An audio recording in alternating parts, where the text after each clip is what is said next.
Petrol ಮತ್ತು diesel ಬೆಲೆ ಏರಿಕೆ ವಿರೋಧಿಸಿ ಬೆಲೆ ಏರಿಕೆಯಿಂದ ಕಂಗೆಟ್ಟಿರುವ ಓಲಾ ಉಬರ್ ಟ್ಯಾಕ್ಸ್ ಚಾಲಕರಿಗೆ ಸರ್ಕಾರ ನಿಗದಿಪಡಿಸಿರುವ ದರ ನೀಡುವಂತೆ ಒತ್ತಾಯಿಸಿ ನೇಣುಹಗ್ಗ ಪ್ರದರ್ಶಿಸಿ ವಿಶಿಷ್ಟ ಪ್ರತಿಭಟನೆ ಇಂದು ಮಿನಿ ವಿಧಾನಸೌಧದ ಬಳಿ ದಕ್ಷಿಣ ಕನ್ನಡ ಜಿಲ್ಲಾ ಆನ್ಲೈನ್ ಟ್ಯಾಕ್ಸಿ ಚಾಲಕರ ಸಂಘದ ನೇತೃತ್ವದಲ್ಲಿ ನಡೆಯಿತು.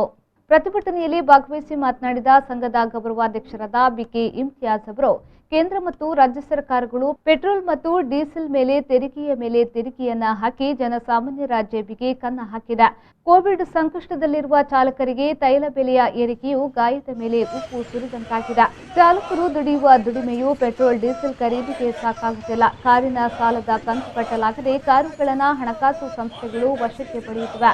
ಇದೇ ಪರಿಸ್ಥಿತಿ ಮುಂದುವರೆದರೆ ಚಾಲಕರು ಸಾಮೂಹಿಕ ಆತ್ಮಹತ್ಯೆ ದಾರಿ ಹಿಡಿಯಬಹುದು ಎಂಬ ಆತಂಕ ವ್ಯಕ್ತಪಡಿಸಿದ ಅವರು, ಜಿಲ್ಲಾಧಿಕಾರಿಗಳು ಕೂಡಲೇ ಆನ್ಲೈನ್ ರೇಡಿಯೋ ಟ್ಯಾಕ್ಸಿ ಕಂಪನಿಯವರನ್ನ ಕರೆಸಿ ಆನ್ಲೈನ್ ಟ್ಯಾಕ್ಸಿಗೂ ಸರ್ಕಾರ ನಿಗದಿಪಡಿಸಿದ ದರ ನೀಡಲು ಕ್ರಮ ಕೈಗೊಳ್ಳಬೇಕು ಎಂದು ಒತ್ತಾಯಿಸಿದರು.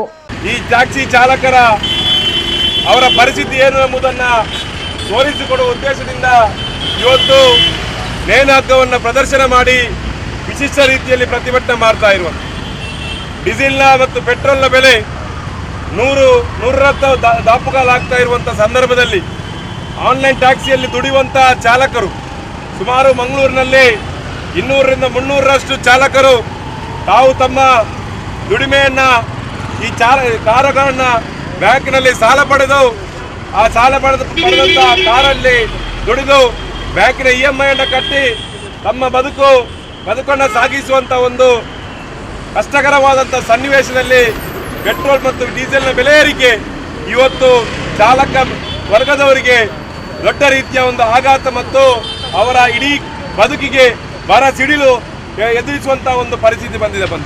ಪ್ರತಿಭಟನೆಯಲ್ಲಿ ಸಂಘದ ಅಧ್ಯಕ್ಷರಾದ ಎನ್ ರವೀಂದ್ರ ಕಾಪೂರು, ಮುಖಂಡರಾದ ರಾಕೇಶ್ ಕರುಣಾಕರ್, ಸಲೀಂ ಮದನಿ, ವೈ ಶಿವ, ರಶೀದ್, ಮುಸ್ತಫಾ, ಅಲ್ತಾಫುಲ್ಲಾಲಾ ಮುಂತಾದವರು ಉಪಸ್ಥಿತರಿದ್ದರು. ಮುಖಂಡರಾದ ಸಾದಿಕ್ ಕಣ್ಣೂರು ಸ್ವಾಗತಿಸಿ ನೌಶದ್ ಕಾಬೂರು ಕಾರ್ಯಕ್ರಮ ನಿರ್ವಹಿಸಿದರು.